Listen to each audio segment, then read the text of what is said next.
transformações, não é? Tudo vem mudando muito.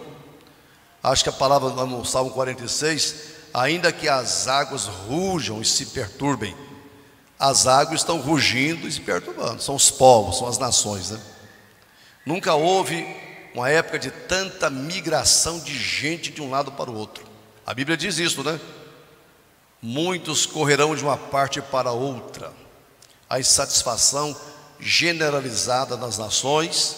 Muitos os fazem forçosamente por razões políticas, de guerra, de fome, de perseguição. A migração é muito grande. De cidade para cidade, de nação para nação, continente para continente. Mas havia uma profecia lá: muitos correrão de uma parte para outra e a ciência se multiplicará. Nós estamos vivendo esse tempo de grandes transformações. O rugir das águas, o perturbar dos povos está aí acontecendo o tempo todo, né?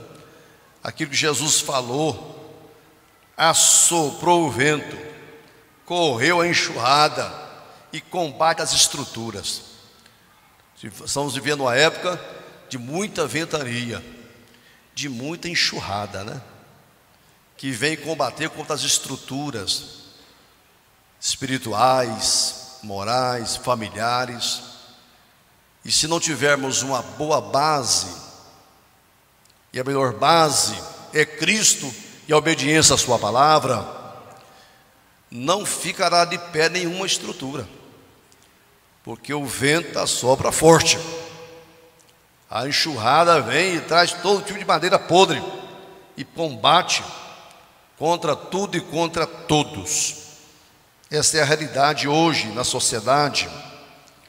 Os líderes precisam ficar atentos, os pais necessitam estar atentos. Todos nós temos que usar aquela palavra que Jesus falou: estais apercebidos, não é? Foi o Senhor que usou essa expressão, estais apercebidos. É hora da gente ter olhos espirituais. Nós vivemos tempos difíceis, sim. Uma época de uma sociedade que se distancia cada vez mais de Deus. Eu tenho aqui esse exemplo hoje desse homem, Ló. Ló, sobrinho de Abraão, vivia com ele em Canaã, peregrinando ali com ele, por motivos de desavença entre os empregados de Abraão e de Ló. Foi necessário então os dois se separar. E aqui nós temos uma tomada de posição muito errada da parte de Ló. Ló ficou impressionado, irmão, com a beleza das campinas, campina bem regada. Onde Ló viu campinas bonitas, bem regada, Deus viu grandes pecadores. A visão de Deus é diferente da nossa. Ele viu um lugar bom, aprazível, ele viu um local, quem sabe, de prosperidade, ele enxergou muita beleza, mas Deus só viu feiura naquela região. A palavra diz que aqueles homens eram maus e grandes pecadores contra Deus. Ló não teve esse entendimento, não teve essa visão, esse conceito de Deus, e levou a sua família para uma tragédia. Ló, ao deixar de discernir e também de aborrecer o mal, ele trouxe morte e tragédia à sua própria família. A palavra diz aí: armou as suas tendas até Sodoma. E há uma versão da Bíblia que diz: ele ia armando as suas tendas em direção de Sodoma. Na hora que ele falou Pai do Senhor para Abraão, ele não mudou imediatamente para dentro da cidade de Sodoma, para o melhor bairro que tinha lá, para o centro da cidade ou a periferia de Sodoma. A palavra diz que ele foi armando as suas tendas paulatinamente. De tempo em tempo ele avançava um pouco mais em direção da tragédia, da destruição da família, um ambiente ruim. Eu quero indagar de você que é pai e mãe aqui hoje, que é marido, que é mulher, Para onde você está levando a sua família? Para onde você está levando o seu casamento? Para onde você está levando a sua vida espiritual? Você está atento a isso? Quem sabe você pensa que está levando para o céu, né? Campinas verdejantes. Mas o perigo está um pouco na frente ali. É nesse rumo mesmo. Primeira coisa, a aparência é muito boa. Mas por trás daquilo tem o perigo. Ele aproximou perigosamente do estilo de vida dos habitantes daquela cidade. Aproximou-se perigosamente do estilo de vida do mundo.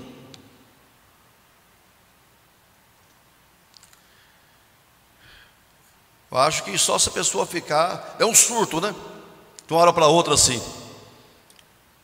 Aí ninguém vai, né, do Oriente ao Ocidente de uma vez, do Norte ao Sul, da pureza, da santidade, do compromisso com Deus, para uma vida de rebelião contra Deus. De repente aparece aqui na igreja de uma hora para outra, não é? Totalmente transtornado, alterado. Não, ele vai, se não vigiar, se não tiver discernimento, visão de Deus, ele vai permitindo, fazendo concessões. É igual a velha história da gia na panela, né? Vocês conhecem? Para onde estamos levando a nossa vida espiritual? Temos que trazer a nossa família de volta à oração, de volta ao temor de Deus, de volta à palavra, de volta ao compromisso com o Senhor. Ló não era gente ruim, era um bom crente. Tanto é que a Bíblia fala lá o justo Ló, né? Deus livrou o justo Ló. Mas mesmo um homem crente, que a Bíblia chama de justo mais na frente, esse homem não teve discernimento, não vigiou, não protegeu a sua família, não resguardou a ele próprio, e foi armando as suas tendas em direção de Sodoma. Eu não sei se uma mensagem como esta, a de domingo, a de quinta que vem, a da semana que vem, a lá da vigília da Casa do Olheiro, a do mês de março do mês que vem, eu não sei, mas pode ser um aviso de Deus, um chamamento de Deus, para a gente que vai, né, descuidando da nossa vida espiritual. E não é porque a gente tem uma tendência para o mal, não, é por falta de vigilância. É por falta de discernimento, de atentar para as coisas. Quero dizer aos irmãos que ele foi descendo pouco a pouco, foi caindo bem devagar. Não foi de uma vez. Deus falou lá em Apocalipse: lembra de onde caíste. E você não caiu, não foi um tombo.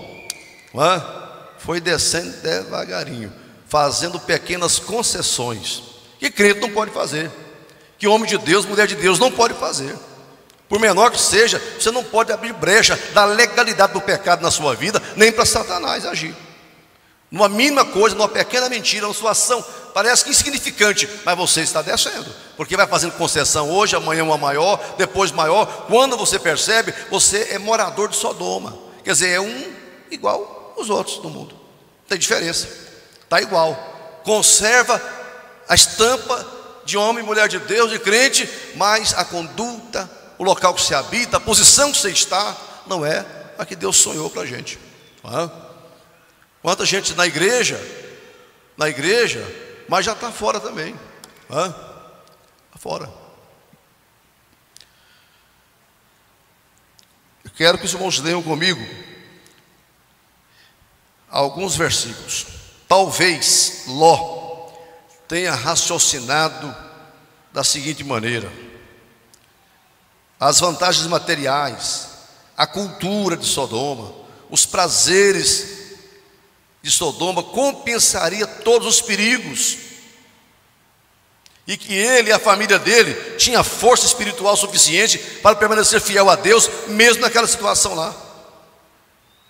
Nós vamos para lá, estamos indo, mas a gente não vai viver igual eles, não vamos imitar a fé deles, não vamos andar como esse povo anda. Foi um grande engano, né? Eles não tinham força espiritual para enfrentar aquele mundo que Deus falou, grandes pecadores, maus contra Deus, um ambiente muito pervertido. Ele se enganou, se deixou atrair pela cultura, pela prosperidade de riquezas materiais, de muitos prazeres daquela cidade, talvez até de prosperidade em muito sentido, e que ele teria estrutura, e a família também, de permanecer leal a Deus lá, mas não conseguiu, não conseguiram, como ninguém consegue. Não brinque, portanto, com o pecado, como Sansão brincou e deu no que deu.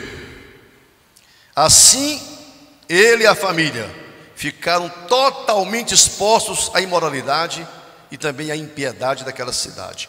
Não se exponha ao perigo, irmão, não se exponha, e nem leva a sua família para nenhuma situação de perigo.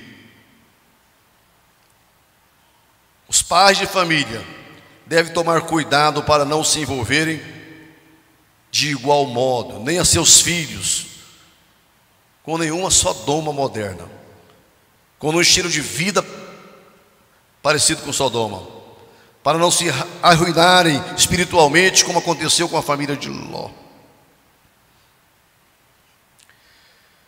Eu vi agora nessa Serra Dourada, aí no pátio lá, teve uma Vila Mix, né? E tem crente que teve coragem de ir lá. É um show sertanejo, sei o quê, papapá.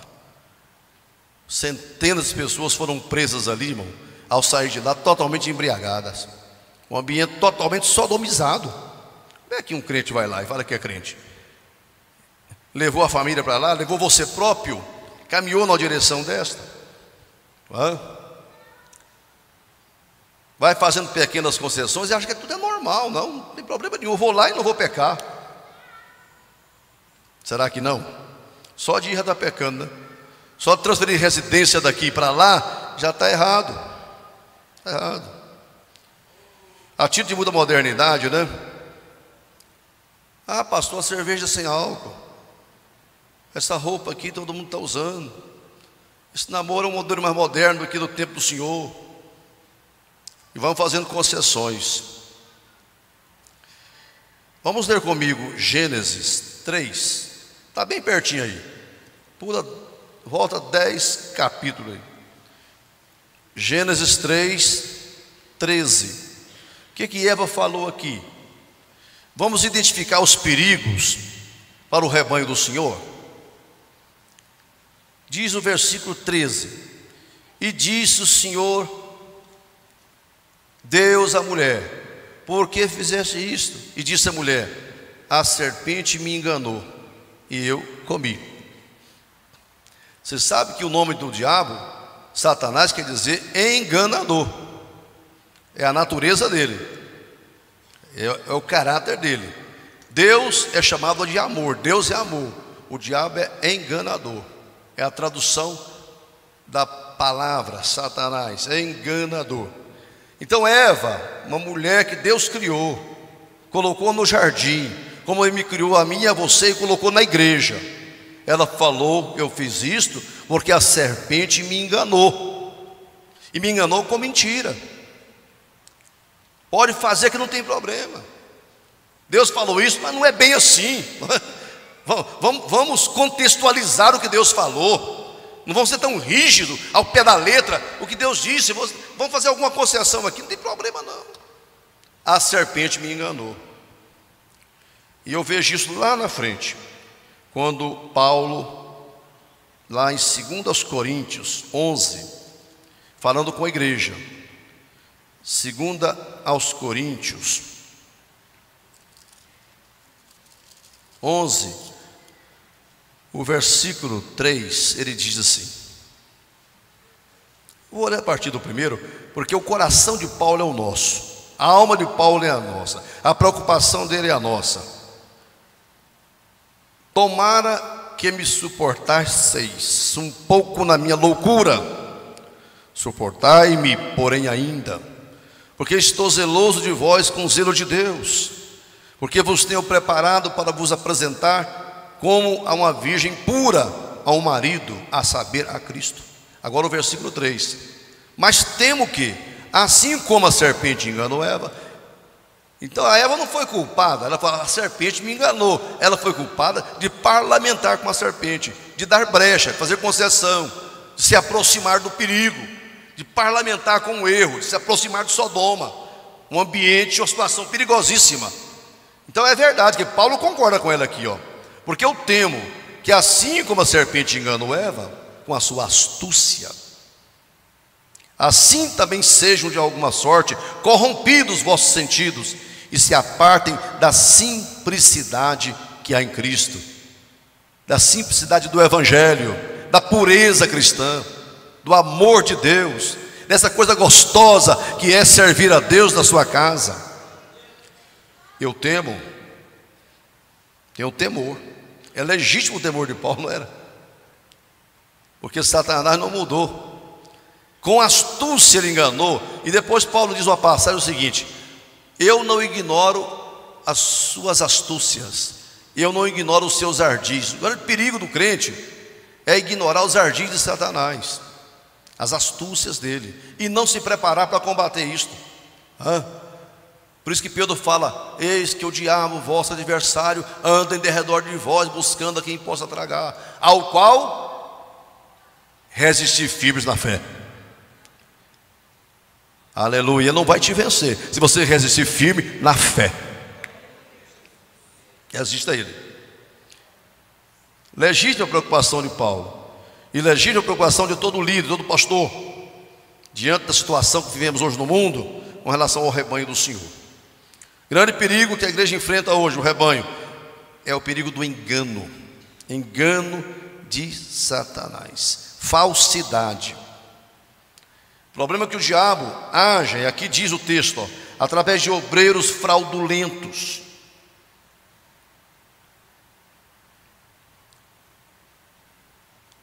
Porque se alguém for pregar outro Jesus que nós não temos pregado, ou recebeis outro Espírito que não recebesse, ou outro Evangelho. Você já viu falar de outro Evangelho que parece com o de Jesus, parece com Bíblia, parece com a pregação dos verdadeiros crentes, mas só parece, não é? É um Evangelho remodelado, readaptado, adequado, contextualizado com o interesse das pessoas. Ainda que alguém for pregar um outro Evangelho que não abraçastes, com razão não sofrereis. Olha o perigo aí da aparência. Engano de homens, não é só o diabo usa homens, mas engano de homens maus, obreiros fraudulentos. Quero que os irmãos leiam comigo Atos 20, Atos dos Apóstolos, capítulo 20. Glória a Jesus. O versículo de número, deixe-me ver aqui, 29 diz o seguinte: porque eu sei isto, que depois da minha partida, e essa é a preocupação legítima de todo homem de Deus, toda mulher de Deus, todos os pioneiros, todos os pastores do passado e do presente têm compromisso com Deus. Porque eu temo, dizia Paulo, que depois da minha partida entrarão no meio de vós lobos cruéis, que não perdoarão o rebanho, e que dentre vós mesmos se levantarão homens que falarão coisas perversas para atrair os discípulos após si. Perigo de fora e de dentro. Entrarão lobos cruéis, que vêm de fora. Como, irmão? Existe aí fora lobos que odeiam a igreja, odeiam o rebanho de Cristo, odeiam a igreja do Senhor, e eles querem invadir as casas dos crentes, a mente dos crentes, para não perdoar o rebanho, são cruéis, e que dentre vós, aí é lobo que sai de dentro, os que vêm de fora, às vezes você até clama o sangue de Jesus, está preparado, mas aí lobo que se levanta no meio de vocês. Perigo de fora, perigo de dentro. Homens que falarão coisas perversas para atrair os discípulos. Gente, irmão, que não tem compromisso com Deus e a palavra não. Ele quer construir um império para ele, quer popularidade, quer fama, quer dinheiro, e usa a fé, usa a igreja, usa o evangelho, usa a Bíblia, usa os crentes. Lobo cruel, que prega um evangelho distorcido, que não exige renúncia, que não exige abandono do pecado, que não exige mudança de vida, novo nascimento, regeneração. Isso é lobo cruel, que vem de dentro, que vem de dentro. O rebanho do Senhor deve estar atento. Outro perigo é a mistura. Aqui em Oséias, Deus está dizendo a respeito do seu povo: Efraim, que representa todo Israel, Efraim com os povos se mistura. Efraim é um bolo que não foi virado. O versículo 8, né, do capítulo 7 de Oséias. Oséias 7, 8. Efraim com os povos se mistura. Efraim é um bolo que não foi virado. Estrangeiros lhe devoraram a força. Olha que perigo que o rebanho de Deus enfrenta hoje, irmão. Efraim representa Israel. É tomado Efraim, o nome Efraim, como representando todo Israel. Deus dizendo: com os povos se mistura, torna-se um com eles. É um bolo que não foi virado. Tem que virar, né? Hoje tem os fornos modernos, né? Na época não tinha, né? Tem que virar. Senão assa só de um lado, queima demais de um lado, do outro fica cru. Os estrangeiros roubaram a sua força. A mistura com o mundo, com a filosofia do mundo, com pessoas que não têm temor de Deus. Deus reclamando, hein? Deus não pode olhar para nós e falar. Os crentes modernos, os evangélicos, os assembleanos, o meu povo atual, com os povos se misturam. Torna-se um com eles. Irmãos, esse negócio aqui tem que ser igual água e óleo, não dá para misturar, não é a mesma coisa. Aleluia. É o santo e o profano. Glória a Jesus. Tem que manter isto, porque a grande vontade desse povo aí é descaracterizar a igreja, para não ter a sua cara, não ter a sua marca, a sua característica de povo de Deus dessa terra, de gente diferente mesmo. Aí essa mistura é um grande prejuízo, porque é o seguinte: a igreja é quente, o mundo é frio, mistura, fica morno, e porque está morno, vomitar-te-ei da minha boca, vai tudo para o inferno. Essa mistura não é boa para nós. Deus está dizendo que não.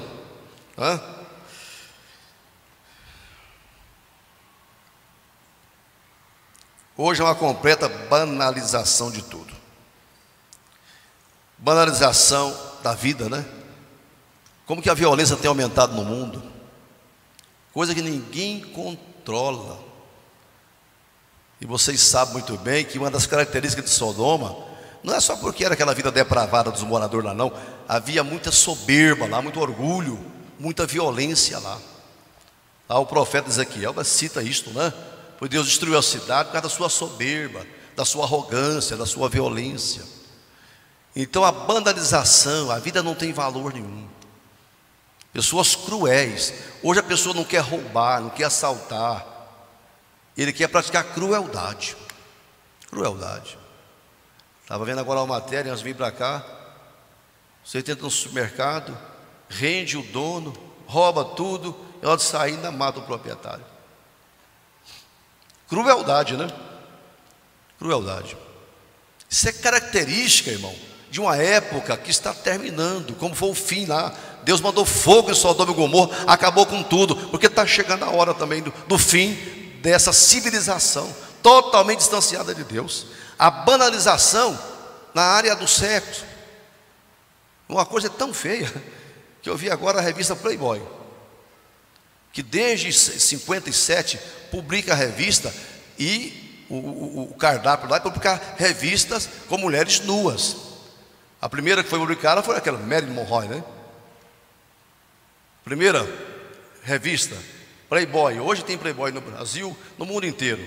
Mas a Playboy resolveu que a partir de agora não vai mais publicar foto com mulheres nuas. Por quê? Não, que vulgarizou demais, banalizou. Está na internet, tudo que você quer ver na internet está ao alcance. Então nem eles agora vão mudar um jeito um pouco lá, porque não está nem revendendo mais. A coisa vulgarizou tanto que aquilo que era atrativo, eles não estão nem vendendo revista mais não. A coisa ficou assim, banalizou a nudez, a sem vergonhice, a safadeza, não é? A imoralidade, o erotismo, que a revista perdeu a razão de ser. Brincadeira, não? Você leu isso, Marco? Que a Playboy não vai publicar mais? Eu nunca comprei uma revista daquela, nem que eu não era 16, 17 anos descrente. Mas eles chegaram a essa conclusão. Banalização, né? Do casamento. Eu vi agora no Rio de Janeiro, 3 mulheres reúnem, vai num cartório e registra lá, as 3 casando. Não é agora nem 2 mulheres, agora 3. E o problema não é casar não, que é para fazer o que quiser da vida dela. É o cartório aceitar uma miséria dessa e a população aplaudir, a mídia batendo. Hoje eu estava vendo uma notícia lá, tudo vibrando com isso. Mas isso mostra o fim desta era, irmão. Completa perda, inversão dos valores. A corrupção tomou conta. Lá no tempo de Noé foi assim, corrupção e violência. Sodoma foi também. Como foi nos dias lá, serão agora. Problema, a população aplaudir. Diz que agora é a poliafetividade. E eu vi um jornalista que eu até admirava ele falando: tem amor, não tem problema nenhum não. Até o Papa falou: tem amor, não tem problema. Se amar, pode fazer o que quiser. Se dá prazer, faça. Que mundo é esse, irmão? Não é para lá que eu vou levar minha família, nem a igreja do Senhor Jesus. Aceitar essas coisas não, irmão. Nós não podemos aceitar isso. Não vamos levar para essa Sodoma moderna. Isso é uma Sodoma moderna. Queria ter uma voz ali daquele rádio daquela hora. Mas esperava que pelo menos uma lucidez, uma luz ia brilhar lá, alguém pelo menos questionar isso.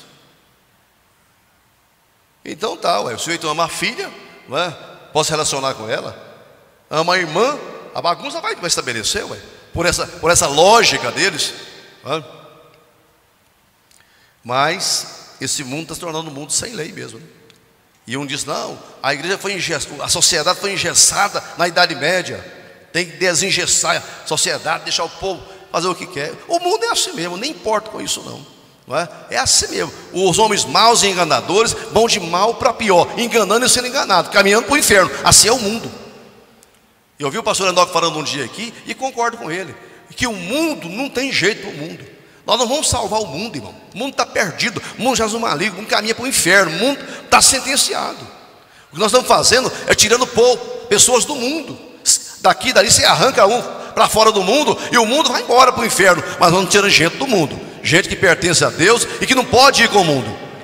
Agora a igreja do Senhor tem que vigiar para não misturar com esse mundo. Daqui a pouco está todo mundo aí concordando. Eu fico doente quando vejo na internet, coloca algum tema lá e crente, Maria vai com as outras. Não tem discernimento, como Ló não teve discernimento. Vai armando as suas tendas em direção de Sodoma. Vai abrindo mão de valores bíblicos, princípio da palavra, o temor de Deus, e vai concordando com situações, fazendo concessões. Ele está muito longe, está entrando em Sodoma, está nos portões de Sodoma já. Mas com a mensagem dessa, eu sei que a maioria da igreja pensa como estou pregando, de acordo com a Bíblia. Mas se houver uma pessoa aqui que está no portão de Sodoma, Deus está te chamando você para reavaliar a sua vida, voltar atrás.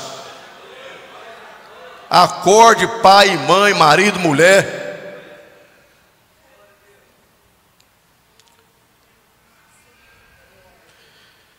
Banalização. E sabe o que o mundo acha? Veja 1 de Pedro. 1 de Pedro, em relação à igreja, a postura nossa aqui hoje e sempre. 1 de Pedro, capítulo 4, versículo 4, diz assim: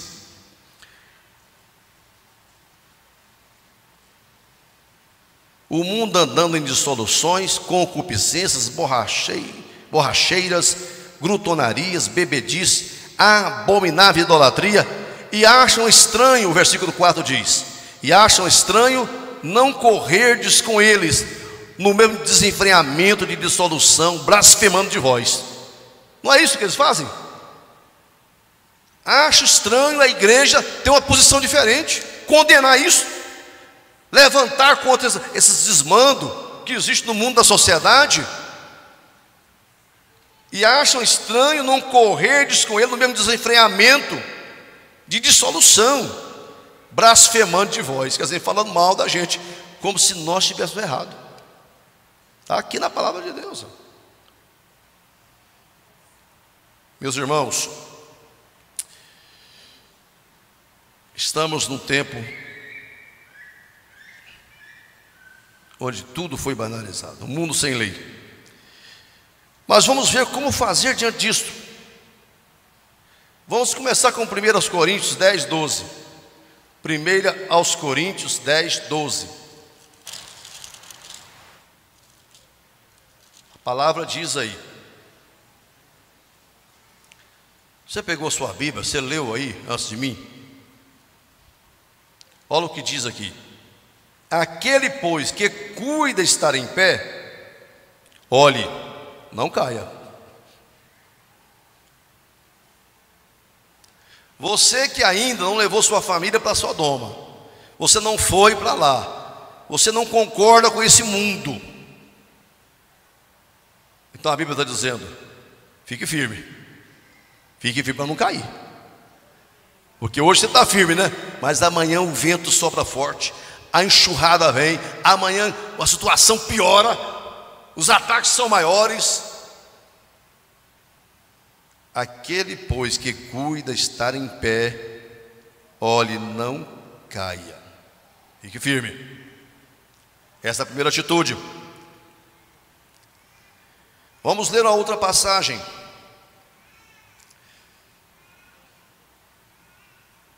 Em 2 de Pedro,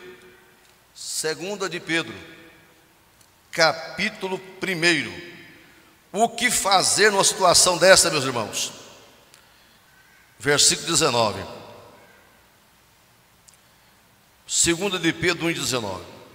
E temos muito firme a palavra dos profetas, a qual bem fazeis em estar atentos, como a uma luz que alumia em lugar escuro. Eu estou dizendo que nós estamos num mundo cheio de escuridão. É quase meia-noite espiritual, quando vai ouvir a voz, aí vem o noivo, quase meia-noite, hora escura, moral, espiritual, todo sentido. Diante desse quadro de sodomia que está no mundo, temos muito firme a palavra dos profetas, a qual bem fazeis de estar atentos, como uma luz que alumia em lugar escuro, até que o dia esclareça e a estrela da alva apareça em vosso coração. Você pode dar glória a Deus aqui, irmão? Olha o que diz a palavra. Enquanto Jesus não volta, e diante do quadro que estamos vivendo, nós temos que nos apegar à palavra de Deus, a palavra profética, a palavra do Senhor. Olha aqui, ela clareia em lugar escuro, até que o dia esclareça ou amanheça, né? E a estrela da alva apareça. Todos sabemos que Jesus é a brilhante estrela da manhã. Aleluia. Ao raiar do áureo dia, o bom Jesus vem nos buscar, para com ele sempre estarmos lá no céu. Em Apocalipse, o que fazer diante desse quadro, irmão? Olha, em Apocalipse capítulo 2, Apocalipse 2, o versículo 25, bem pequenininho, diz aí, Jesus falando. Vou até ler o 24 para vocês entenderem o sentido disso aí.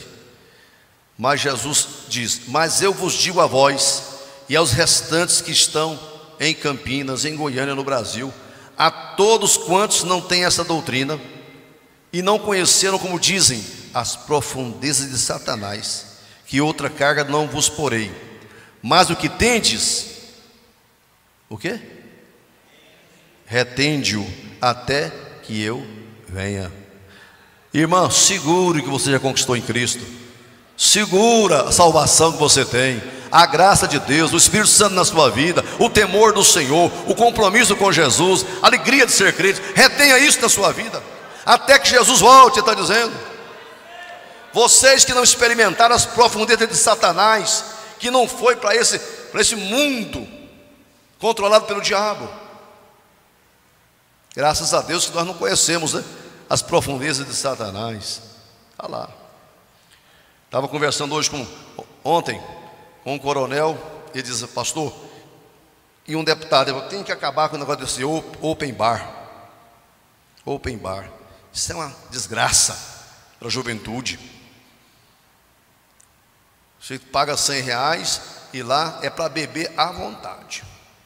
Isso é igual a gente vai no rodízio de pizza, né? É R$30 a rodízio, aí tem que comer 100 pizzas para poder justificar o preço que paga. Não, come 2 ou 3 só, tá bom, é rodízio. Já passou 3 vezes, 4. A pessoa, eu paguei, vou comer demais. Então, está arrebentando com a juventude. Está lá o Coronel Clarimundo que sabe dessa história. É um incentivo à bebida, é a promoção da bebida, é chamar os jovens: olha, façam isto, é mobilizar a juventude para isto.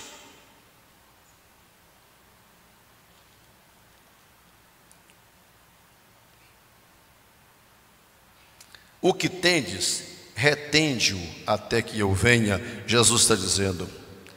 Aleluia, glória a Deus. E a palavra diz em Romanos 12, que eu vou ler porque tem que ler, mas vocês sabem de cor. Romanos 12, 1. Consagração a Deus. Rogo-vos, pois, irmãos, pela compaixão de Deus, que apresenteis o vosso corpo em sacrifício vivo, santo e agradável a Deus, que é o vosso culto racional. E não vos conformeis com este mundo. Aleluia, glória a Deus. O que tem que fazer é exatamente isso aqui, olha o que diz aqui: e não vos conformeis com este mundo. No sentido de não concordar mesmo com essas coisas, mas no sentido de não acomodar, não aceitar a forma do mundo, a imposição da sociedade, o grito desse mundo aí, que quer impor sobre nós alguma coisa. Nós não podemos nos conformar, caber na forma do diabo, na forma do mundo. Não, vamos ter coragem de ser diferente, não é? Vamos ter coragem. Isso não me serve. Eu não faço, não falo, não pratico, não sou assim, não vou, não concordo, porque a palavra diz: não comuniqueis com as obras das trevas, antes condenai-as. Eu vejo muito crente perdendo a condição de condenar as trevas. Eu não faço, mas quem faz, problema dele. Nós temos que condenar. Ter autoridade moral, dizer que está errado, é pecado contra Deus, pecado contra o Senhor. Pode dizer isto com toda firmeza. Meus irmãos, eu quero encerrar com uma frase aqui: o único alicerce seguro é Cristo e sua palavra. Não abra mão. Aleluia. Quem está em Cristo e na palavra, você está seguro. Glória a Jesus. Fica em pé comigo, irmãos.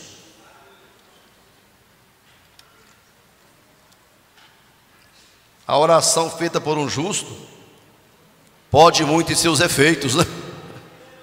Aleluia. Vamos orar pela igreja do Senhor, pela noiva do Cordeiro, para que ela não seja de alguma forma, como Paulo temia, enganada, né? Iludida, levada, mas que ela permaneça firme.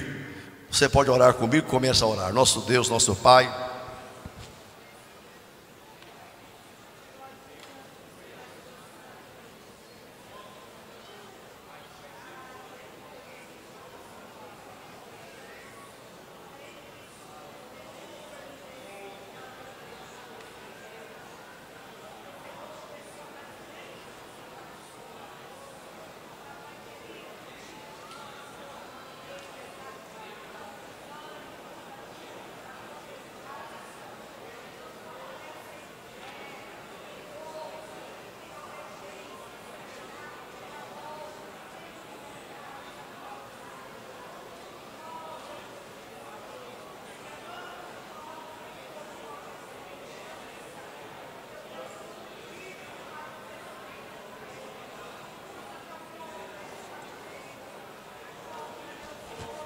Glória a Deus, aleluia. Graças a Deus, aleluia, Senhor.